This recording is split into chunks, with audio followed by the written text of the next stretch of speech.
Yo. Hey guys. May 2nd. May 4th. Who the hell knows what day it is? All I know is we're doing the thing, guys. We're doing it, and nothing is going to stand in our way except for this cord. Might be the only thing that stands in my way. What's going on, guys? How's everyone doing? It's been a beautiful fucking week. Still struggling with the coronavirus. We're all doing the thing. States are starting to open up. I don't know what's going to happen with Georgia and Texas. I think Oklahoma.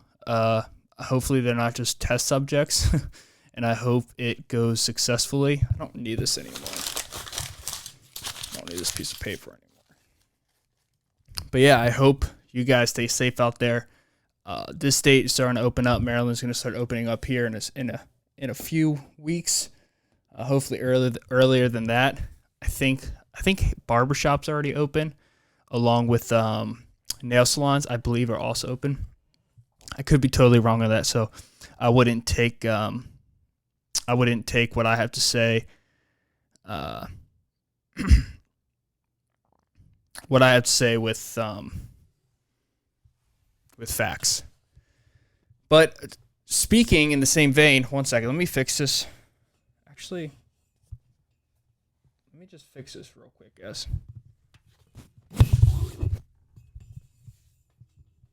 All right, cool. There we go. All right, we're all set. So I don't know if everyone has been keeping up with some of the advice or some of the ideas that are getting thrown around about how to fix this coronavirus, so how to get back to normalcy. First off, I want to address just a few things that I'm seeing. So this coronavirus has created these two groups of people, and it's starting to showcase just how arrogant and absurd some people are. I put out a quote that I came up with that I thought really could be used right now in this time period. And the quote I put out is I think it was unintended. Let me look it up real quick. And this is something that I think can really be, it should be something that people look at. It's the quote is, unaddressed insecurities breeds ignorance and arrogance. It's weird. This coronavirus is turned into instead of a disease,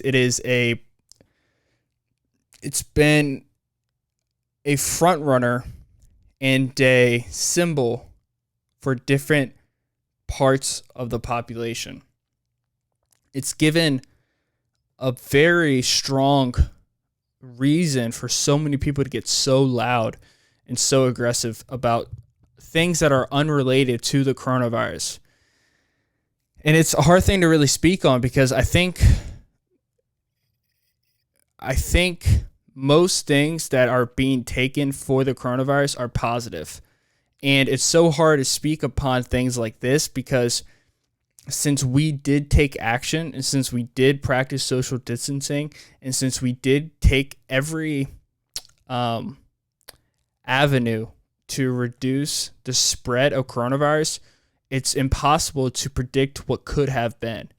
And I find a lot of what's going on in the public right now, especially on social media, is a lot of people filling their feeds and filling their minds with this idea that coronavirus was what's weird is me even speaking about this, just giving my opinion on it, it's probably going to get this video right here flagged and cancel ads, and I'm not going to be able to make any ad revenue off of this. And that symbolizes more than I think just me saying I'm not going to make money. I think coronavirus has become a new divider for people, which is so insane. And I think that symbolizes the world that we currently live in, that we are creating every day. That even a disease that's killing people that was developed or not developed, but was produced by bacteria and is dropping people left and right, 50,000 people And I know the numbers of the flu might be higher, but at the end of the day, 50,000 people is still 50,000 holes 6 feet deep. And that's a lot of dead people. A lot of dead people that could have possibly died from other ways. But coronavirus is even segregating the population. And I think this is something that needs to be addressed.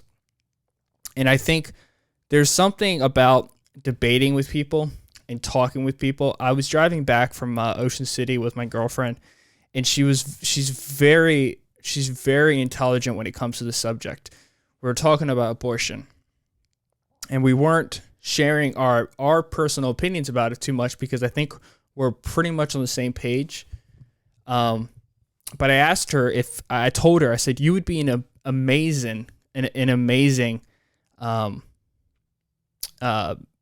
Planned Parenthood employee.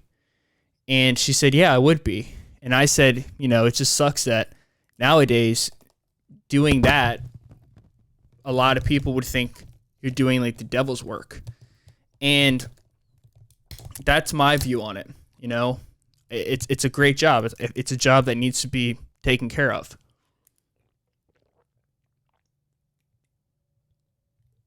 And the dog's barking. The dog's gonna be barking this whole podcast. She doesn't fucking stop. It's a nice weather outside, and people just keep walking back and forth in front of my house, and she's just a pain in the ass.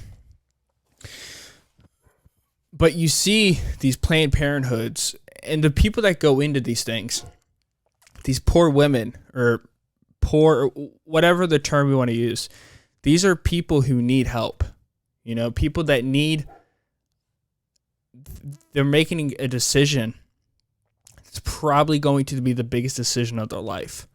And for other people like myself to sit back, or other people, and to say what they're doing is evil and that they're going to go to hell for this is insane.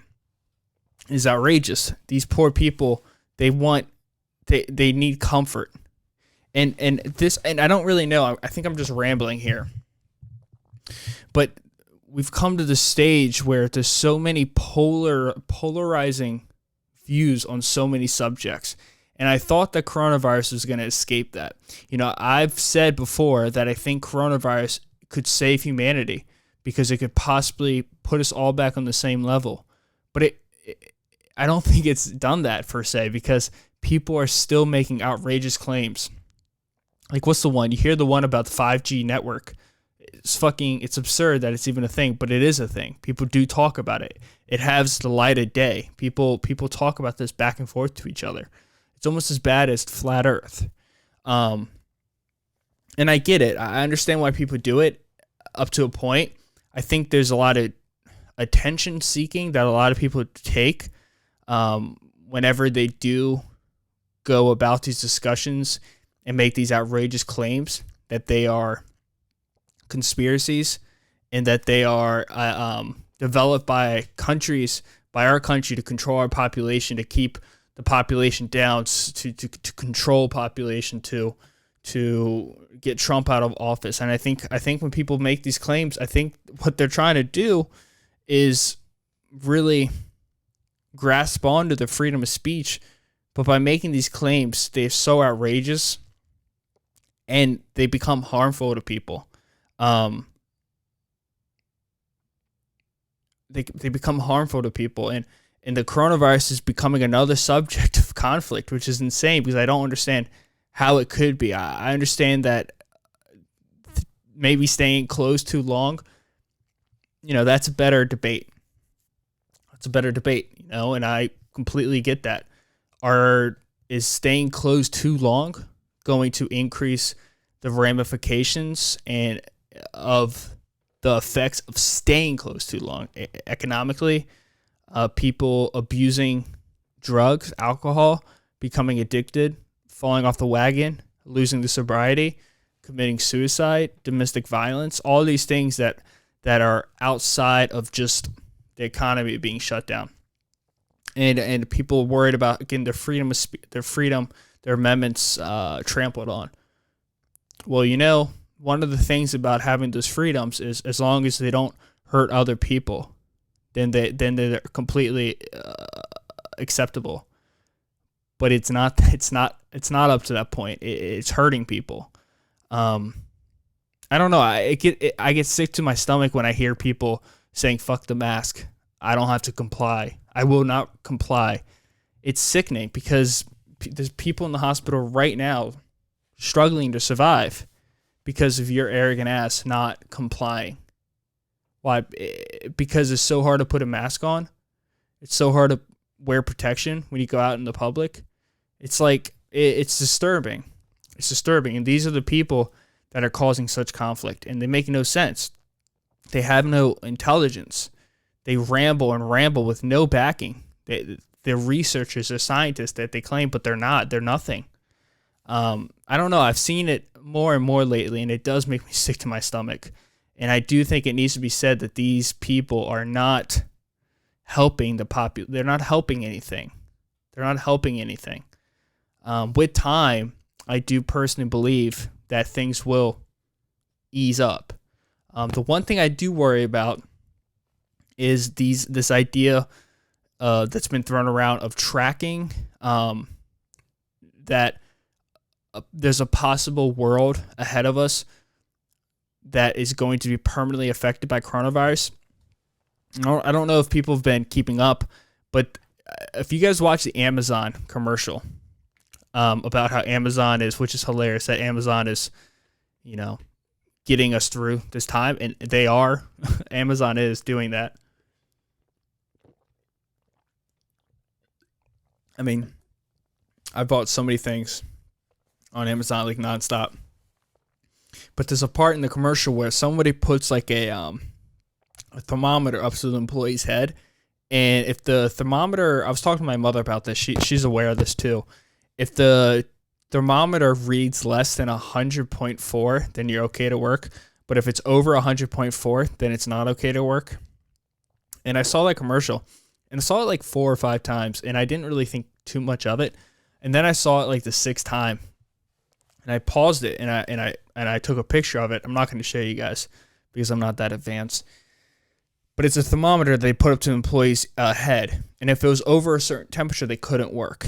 And so the one thing that I do kind of get afraid of in the possible results of this coronavirus is this concept that another thing that somebody would have to bring to the table in order to work or to travel or to do anything is they have to be a certain level of health to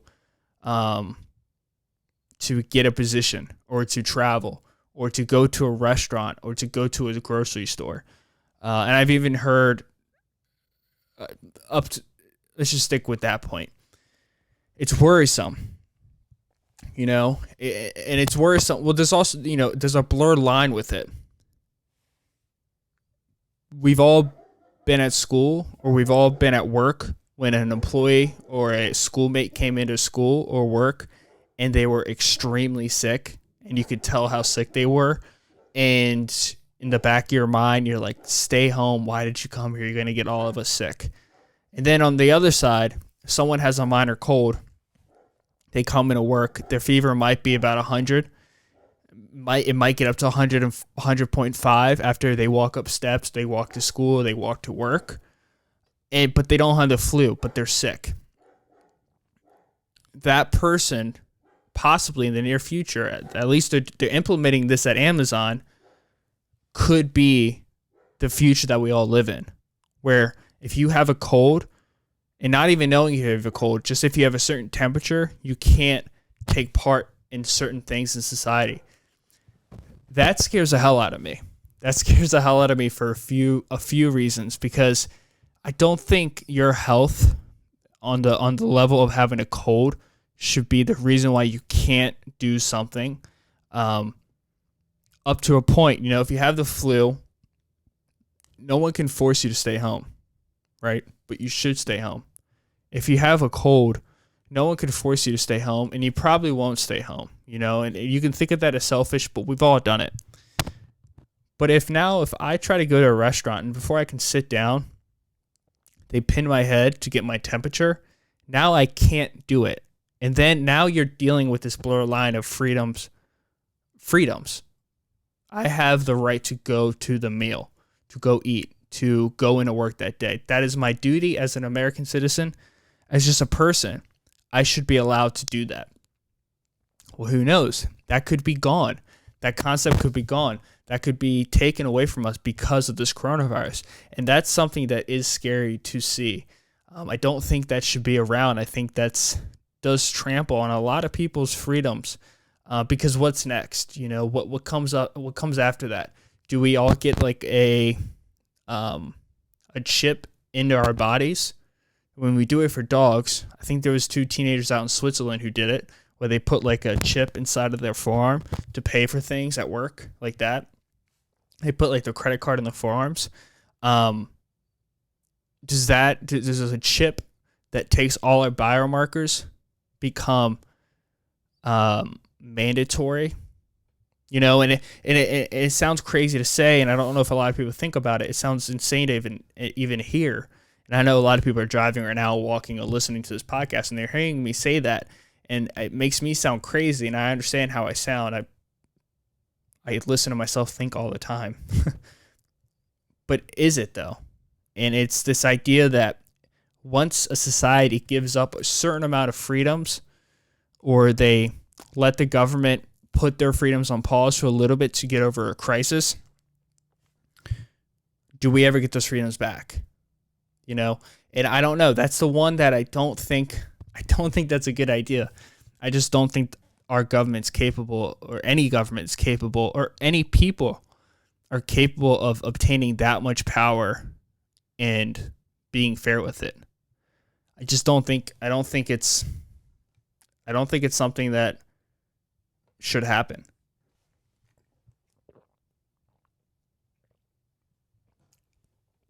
But who knows? You know, it could be normalized. 100 years could go by and it could be a completely normal thing. I also think it could backfire.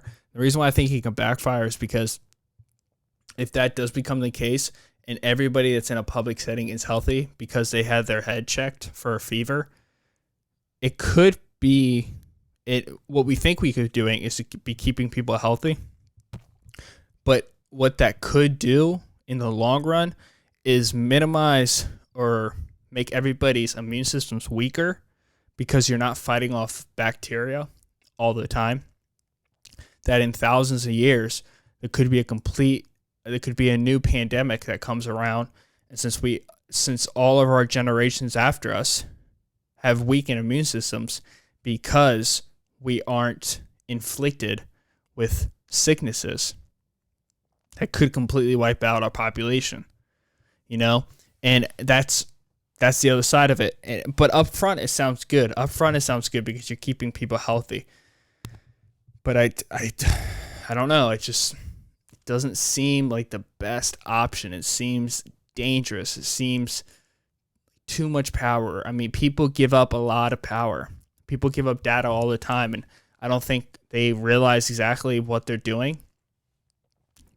But every time you get on Facebook, every time you pick up your phone, even if it's on or off, it's tracking you. It knows where you are. It knows what you buy. If you're talking with your phone on lock and it's turned over and the lights are off and you say something, it will bring an ad up. I Googled Black Rifle Coffee, and then I went on Amazon, I bought it.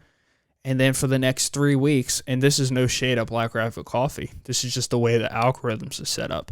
I love Black Rifle Coffee. I went ahead and I ordered some, and it's amazing coffee. I absolutely love it.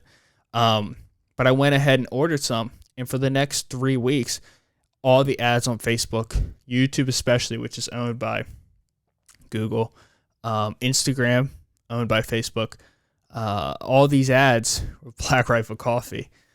It just goes to show how everything is connected. And I don't think people realize that your data is sold all the time, every day. It's transferred back and forth. Your location's transferred back and forth. You hear insurance companies that when they track your miles, you can get paid for that, for if you're like a safe driver. But I don't think people realize that when you're getting tracked The GPS is going to take you through stores that have relationships with the GPS company. A really popular one, Waze, it does that. It would take you by Chipotle's, by Walmart's, so you can shop into those places. And you think, well, what does that do? Well, Chipotle and Walmart gets a kickback. Waze will get a kickback from those companies.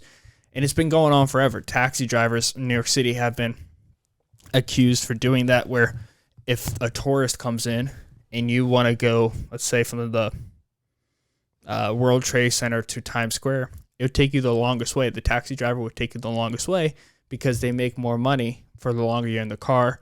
And if you're a tourist, you're oblivious to it. And I think it's kind of the same thing here. I think people are just now starting to realize what this data collection is doing and how it's selling you as a person, selling your identity. It's really crazy when you think about, what am I as a person? All I am is a social security number. When I am born, I get a social security number. From there on, my entire world, my entire life is just numbers. Numbers everywhere. Numbers on how much do I weigh, how tall am I, how old was I when this happened, my longitude, latitude, where I live, where I was, how long did I spend on a certain website. And all these numbers are transferred and sold back and forth to each other. I don't know, it's interesting. But I do think that idea of tracking like your fevers or like your health is not a good thing. It's just, for me personally, it's a little bit too much control that somebody can have or the government can have. I don't know. I think you guys might have noticed my thumbnail is a different color. It looks different. I got a new a new thumbnail made, and it was by Podcast Artwork. He hit me up, and I said okay, and it looks really fresh. It's one of those pictures I took. I think it was a photo shoot I did with my sister for Instagram, and it has the name of the show to the left of it. It looks really clean, very slick. It was between that one. And then I thought about doing another thumbnail. It looks the same, except this one had like black splash marks behind it. And I almost went with that, but I felt like that kind of gave off a meaning of just like more aggressive topics, more like a rock star kind of vibe to them, which I don't really think my podcast gives off that vibe. I listen to a lot of podcasts, and I feel like my podcast is so different in the sense that you can, as you're listening to an episode, you can, I think you can hear me thinking about what I'm going to say. I don't have a script or anything. I don't read off of anything. It's just me, words coming to my head, and I'm trying to formulate them in a way that makes sense at all. You know, what's really weird about doing a podcast for me is that after I do a podcast for that day, for like an hour afterwards, I'm exhausted. You know, I just talked 40 minutes, 30 minutes, 45 minutes, whatever it is. I'm tired. You know, I'm tired and I'm hungry and I'm thirsty. But then about 2 hours after the podcast, everything that I wanted to talk about that was never even there in the first place just like pile drives me in the head. You know, it just comes at me like a bullet out of a gun. And I feel like every time I do a podcast, 2 hours after I do it, I could even have a better podcast. One thing that's really weird, if you ever decide to start one, you have to understand that it's just like anything. Working out, for example. Some days you work out, you walk away, and you realize, holy shit, that was a great workout. I had a good workout. I worked out hard. I did a lot of sweating. I can feel the blood in my biceps. My heart rate's up. I'm tired, and you feel good. You kicked ass. And then some days you work out and you're like, holy shit, I just got that one over with. Thank God I got that over with. It's done. I can at least put a check mark in the box. Podcasting is the same way. And I think for a long time I didn't want to admit this, but especially with this show, 2 podcasts a week is hard. Some days, some weeks, it's just me checking off the box for each episode. Some weeks, one, I just checked off the box, and the other one, I fucking checked it off hard. I felt good about it. And it's the ability to just go to the office and to do the work. Like today, all I did was just homework all day from like 11 to 4 o'clock. I did 5 hours of just homework, and I got so much done. Now I only have like 2 more assignments left. And it's the same thing with podcasting. It's the same thing with working out. A quick little update with me. I was on keto for about a month and a half, 2 months consistently.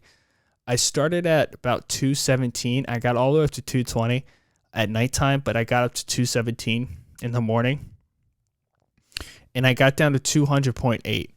And that took me a span of about 2 months, throwing in a vacation in the middle of that, where I went away for a while and I didn't worry about being on keto. Or was it Florida? Or I think it was Florida, where I just didn't worry about what I was eating. I got down to 200.8, and I did it in about 2 months. I rewarded myself with pizza. So for the previous 2 days, I've just been eating carbs again. I went to the beach. We just hung out, Taylor and I. But I got back on the horse. I woke up at 208. I'm going to be back down to 200 by the end of the week, hopefully. But it's the same thing. It's the same concept. If you do anything, podcasting, whatever it is, work. Some days you show up to the office and your 100% is your normal 50%. But you just got to give a daily 100% on everything you do, and it will eventually work out. I'm closing into 100 episodes. 100 episodes. 0 to 80. That's how many I've done. I think I've done like 84 episodes. And I'm closing into, I don't even know how many listens, but I can see the curve, the linear, it's a line, you know. I started off the first few months of the podcast as a steady slope of listens, downloads, and it shot down real quick, and that was very hard to deal with. I don't know why. No one knows why, but it went back up. And now these previous 2 months, March and April, have been the most downloads on audio that I've ever had, ever, in all my podcasts. And, well, I only had one podcast. But now it's back on that growth. And it's that idea. You got to grab that idea and you have to incorporate it in everything, especially in a relationship. It's hard. It's not easy. I don't know really where I was going with that, but I just want to say thank you. And I hope you guys noticed the little thumbnail. So little changes like that. I'm hopefully going to get a new microphone here soon. We'll see. I really want to get back to work before I do that so I can have income coming in. At the beginning of coronavirus, there was the Tiger King documentary that took the world by surprise.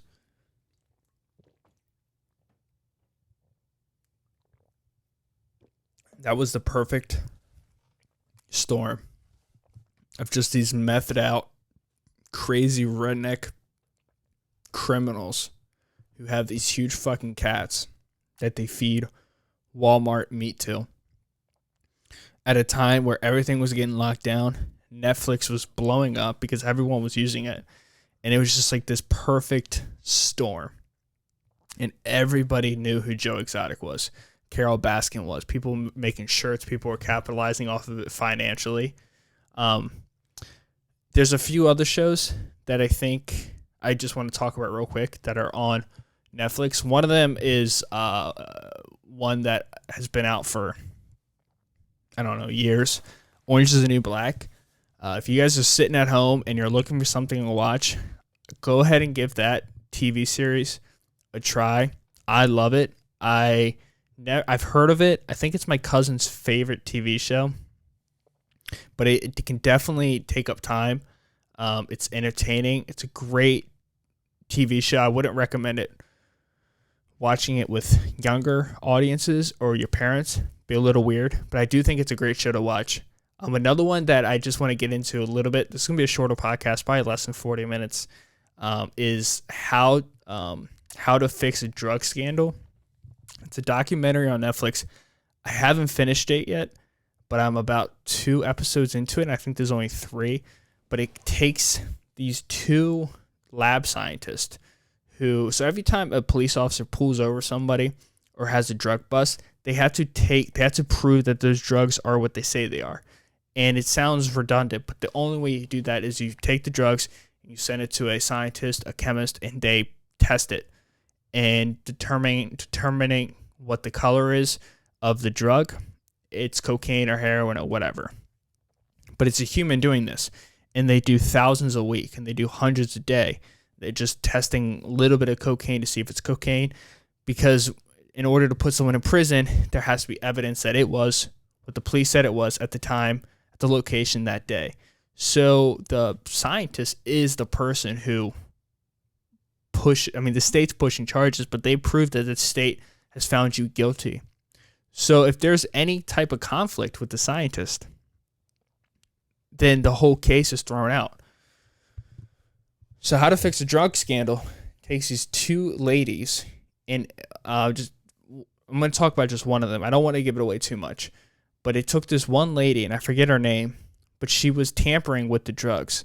She was a very smart meth head because in these labs you got to compare the drug that came from the police officer, the evidence, to the pure substance of what heroin is.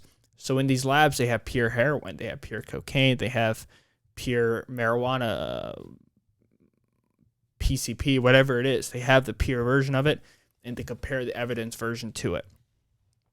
What this lady was doing, she was in like this really tiny lab out in Arborist, Massachusetts, and this lab was overworked, underfunded. There's only 4 people in there. What she was doing was she was taking the liquid meth, and she was basically taking meth every single day. And then once she ran out of that stuff, she started taking some of the drugs from the evidence packs from what the police gave them. And she started getting high off the evidence drug. And the reason why I like this one so much is because it's something you don't even think of. You know, I grew up with parents that are both police officers. By the way, I hope you guys liked the last episode I did with my mother. I think it was very informative for a lot of people out there. It was also one of my projects I had to do for school. I had to interview someone in business, so I just doubled up and made a podcast out of it. But I highly recommend watching that one because you never think about that. You just think someone gets arrested and they go to jail. Well, no, there has to be a testing. So they become the pivotal key point if someone does go to jail or not. I don't know. I found it very interesting. But yeah, guys, that's going to be it for this podcast. This is all I really want to cover. Nothing too much. I really just wanted to get an episode. This is one of the episodes I'm just putting a check mark off of. It's just a weird day, just being homework all day. The weather's really nice. Kind of want to get out there. But I have a podcast up there on Thursday for you guys. School's almost over. Once school's over, this whole online thing is just fucking confusing. It's haywire. Once that's out of the way, I will be much more consistent. I've been very consistent, but the podcast will be much better. But yeah, that's all I have to share with you guys today. Hopefully you enjoyed the podcast. If you did, please leave a like, comment, subscribe on YouTube, and leave it a written rating on audio platforms. Thank you guys so much. I'll see you guys in the next episode. Peace out. See ya.